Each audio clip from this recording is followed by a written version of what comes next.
Hello guys, today we can start from the grammar that is alphabet.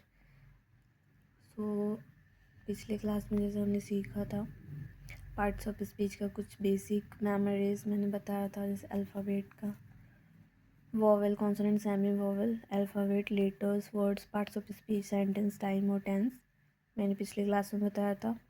सो जैसे मैंने बताया था ग्रामर में बेसिक लेवल का होता है और एडवांस लेवल के कुछ होते हैं पार्ट्स। सो आज हम पढ़ेंगे बेसिक लेवल का ग्रामर, जिसमें हम पढ़ेंगे alphabet, parts of speech, tense, voice, narration. ठीक है, तो आज हम बस कुछ बेसिक पार्ट्स पढ़ेंगे, जैसे अल्फ़ाबेट और पार्ट्स ऑफ स्पीच का नाउन पार्ट। सो स्टार्ट करते हैं आज का क्लास। सो यहाँ देख सकते हैं जैसे अल्फ़ाबेट्स में there are 26 letter in English called alphabets, that is A to Z।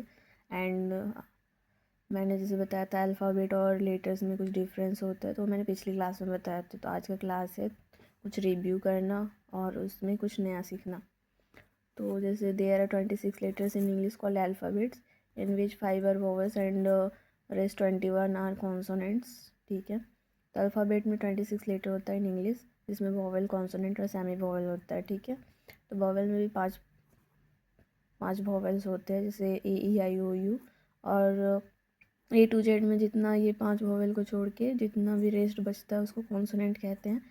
और सेमी वोवेल में वो पार्ट आता है जो लिटिल बिट वोवेल का साउंड क्रिएट करता है, जैसे एग्जांपल में G और W। ठीक है, तो थोड़ा सा रिव्यू करते हैं यहाँ पे। जैसे अल्फ़ाबेट और लेटर्स का हमने डिफरेंस पढ़ा, उसके बाद उससे हमने वर्ड्स बनाया। जैसे word is the combination of alphabet which gives और डिराइव मीनिंग और sense, that is called word.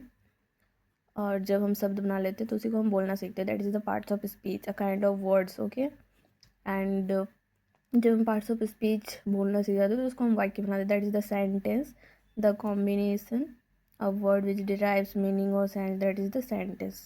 ठीक है, इसी तरह मैंने और बताया था कि ए एन और द जो हम बिफोर नाउन यूज़ करते हैं, that is the article. Okay, अब आज का क्लास ही है पार्ट्स ऑफ स्पीच, जिसका मतलब है बोलना। A kind of word is called parts of speech. ठीक है, there are 8 kinds of parts of speech are as follows, that is the noun, संज्ञा, प्रोनाउन, सर्वनाम, एडजेक्टिव, विशेषण और वर्ब, क्रिया। उसी तरह नेक्स्ट पार्ट है जैसे एडवर्ब, प्रीपोजिशन। एडवर्ब का मतलब क्रिया विशेषण, प्रीपोजिशन का अव्यय, कंजंक्शन, संयोजन, इंटरजेक्शन, विस्मयादि बोधक। ठीक है, these are all the parts of speech, that is a kind of word is called parts of speech. Okay, तो पहला क्या था संज्ञा, that is the noun. Noun is the name of a person, place और thing. इसका मतलब ये होता है कि नाउन में name of a person, place और थिंग को हम संज्ञा कहते हैं। ठीक है, तो इसमें पर्सन क्या होता है, प्लेस क्या होता है और थिंग क्या है, किसको हम मान ले कि वो संज्ञा में आएगा। ठीक है, तो पहला है पर्सन, तो ऑल लिविंग मीन्स जितना हम लोग को जिंदा इंसान हो, जानवर हो, कीटाणु हो, वायरस हो, बैक्टीरिया हो, जितना भी हम लोग को दिखे पर जो लिविंग बींग हो, वो all are categorised in the person.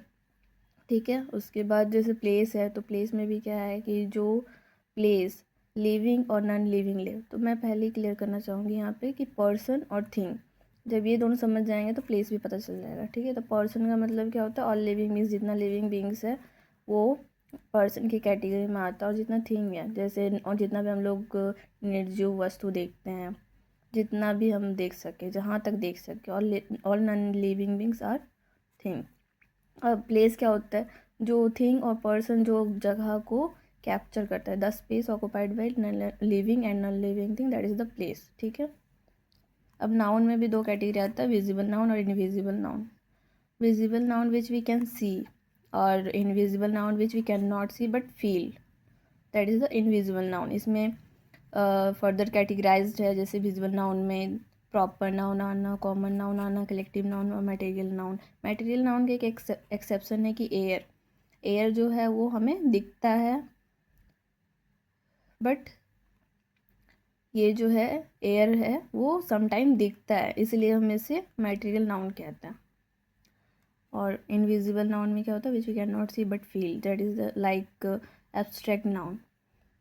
जैसे एग्जांपल में देखें, जो हम देख सकते हैं विजिबल नाउन में, जैसे book, pen, copy, tree, leaf, river, team, police, gang, cow, rock, Ramayan, Ganga, BSL, Honda, BGH, CSF, moon, Toofan express, Dhoni, water, sugar, milk, July, fruit, class, coal, oil, powder, lunch, bank, herbal grass, rice etcetera. ये सब हम सारा देख सकते हैं अपने आँख से।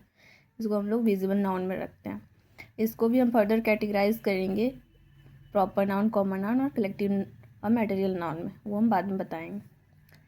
फिर जैसे इनविजिबल नाउन है, इसमें जैसे एग्जांपल में आ गया honesty, sympathy, unity, affection, love, peace, casteism, sense, tension, communalism, socialism, friendship, regionalism, racism, equality, monopoly, goodness, badness, devotion, loyalty, attraction, punctuality, faith etcetera.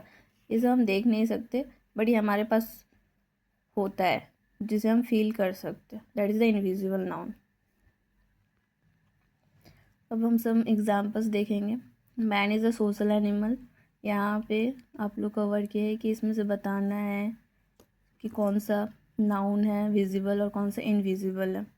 ठीक है, जैसे man is a social animal, man को हम लोग देख सकते हैं और एनिमल को भी देख सकते हैं, तो ये दोनों विजिबल नाउन है। वर्क इज़ वर्शिप, वर्शिप हम लोग करते हैं लेकिन हम उसे सिर्फ फील करते हैं, देख नहीं सकते अपने आँख से, इसलिए ये इनविजिबल नाउन है। और वर्क जो है वो विजिबल नाउन है। वाटर इज़ लाइफ, तो वाटर भी हम देख सकते हैं, और लाइफ जो हम जीते हैं उसे हम देखते हैं, ये भी विजिबल में ही आएगा। और honesty is the best policy, honesty, ईमानदारी हम देख नहीं सकते किसी का, और ना मेज़र कर सकते ना कुछ ऐसा कर सकते, बस हम इसे फील कर सकते हैं, तो ये इनविजिबल नाउन में है। ये पॉलिसी भी वही इनविजिबल नाउन में। और इसी तरह there is peace in the country, people hate casteism now, dowry system is a social blot, I saw friendship among boys, these are the examples. और फिर इसके बाद जैसे नाउन में भी अलग डिवाइड होते हैं, जैसे नाउन में 5 काइंड्स ऑफ नाउन होता है, प्रॉपर, कॉमन, एब्स्ट्रैक्ट, मटेरियल और कलेक्टिव। जैसे प्रॉपर नाउन को व्यक्तिवाचक संज्ञा और कॉमन को जातिवाचक, एब्स्ट्रैक्ट को भाववाचक, मटेरियल को द्रव्यवाचक, कलेक्टिव को समूहवाचक बोलता है। Proper noun a name used before an individual, person, place और organization spelled with an initial capital letter called proper noun. ठीक है, इसमें कोई इंडिविजुअल के बारे में जब हम बात कर रहे होते हैं, चाहे वो पर्सन हो, प्लेस हो या कोई ऑर्गेनाइजेशन हो, तो उसे हम प्रॉपर नाउन कहते हैं। और कॉमन नाउन में वो आता है a noun denoting a class of object और a concept as oppose to a particular individual is called common noun. इसमें कोई क्लास ऑफ ऑब्जेक्ट और कॉन्सेप्ट को हम लोग जब डिनोट करते हैं तो उसको हम कॉमन नाउन कहते हैं। जैसे एग्जांपल में बुक हो गया, रिवर हो गया, काव हो गया, पेन, और या स्टूडेंट। और एब्स्ट्रैक्ट नाउन जो होता है वो भाववाचक होता है। A noun that can't be touched but seen, can't touched seen but can be felt is known as abstract noun. ठीक है, इसे हम सिर्फ फील कर सकते हैं, ना इसे हम टच कर सकते हैं, ना ही देख सकते हैं, इसलिए हम इसे भाववाचक संज्ञा कहते हैं, जैसे peace, trust, love, childhood, honesty etcetera. इसी तरह मटेरियल नाउन द्रव्यवाचक आता है। It is the name of a material और अ सबस्टांस और an ingredient of an alloy is called material noun. Example जैसे gold, iron, silver etcetera. Collective noun means समूहवाचक, a count noun that denotes or group of individual. इसमें group of individual को जब denote करते हैं तब हम उसे कलेक्टिव नाउन कहते हैं, ये एक ग्रुप में रहते हैं, इसलिए इसका नाम है समूहवाचक। एग्जाम्पल जैसे family, army, herd, cluster, bunch etcetera, class. ठीक है, according to visibility noun are divided into 2 groups. मैंने जैसे बताया कि विजिबिलिटी के अकॉर्डिंग नाउन को हमने 2 ग्रुप में बांटा, जैसे विजिबल नाउन और इनविजिबल नाउन। विजिबल नाउन में proper noun, common noun, collective noun, material noun आएगा। ठीक है, और इनविजिबल नाउन में सिर्फ एब्स्ट्रैक्ट नाउन आएगा जिसे हम नहीं देख सकते हैं, ना ही उसको देख सकते हैं और ना उसको टच कर सकते हैं, बस इसे फील कर सकते हो। उसके बाद according to sentence formation noun are divided into 2 groups, that is the definite noun और इनडेफिनिट नाउन। ठीक है, डेफिनिट नाउन मतलब निश्चित रहता है, इनडेफिनिट नाउन का मतलब अनिश्चित रहता है, मतलब कि हम इसे काउंट कर सकते, एक तरह से बोल सकते हैं कि जैसे हम प्रॉपर नाउन जब हम बोले तो इंडिविजुअल का individual name is sentence which indicate one special one, इसलिए इसमें से डेफिनेट नाउन कहता है। और कलेक्टिव नाउन में ये होता है कि इसमें एक अनिश्चित रहता है, मतलब एक काउंटेबिलिटी नहीं रहता है, इसमें ग्रुप में हम इसे रखते हैं, इसलिए इसको इंडेफिनिट नाउन कहते हैं, दैट इज विदाउट नॉमेनक्लेचर। तो यहाँ कुछ नोट करने वाला बात है कि noun is the name of a person, place और thing, that is called noun. तो पर्सन में हम लोग क्या देखा, जैसे ऑल लिविंग बींग्स, जैसे एग्जांपल में आप जितने लिविंग बींग्स सोच सकते हो सारा पर्सन में आता है, जैसे example cockroach, Ram, tree etcetera. इसी तरह थिंग्स जो होता है वो नॉन लिविंग बींग्स है, एग्जांपल जैसे cycle, road, fan, pen etcetera. और प्लेस में जैसे पर्सन और थिंग जितना भी जगह अपना ऑक्यूपाई कर ले, जितना जगह वो ले सके, उस जगह को हम लोग प्लेस कहते हैं, जैसे स्पेस ऑक्यूपाई बाय लिविंग और non living, that is place. Example जैसे stable, market, Bokaro, Delhi.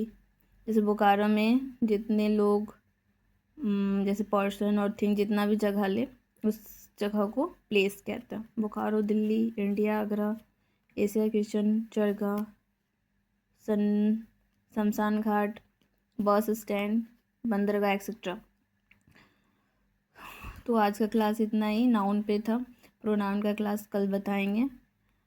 So hopefully आप लोग ये पढ़ लें, और ये इसमें कोई डाउट हो तो कमेंट करके, लाइक करके बताएं। Thank you.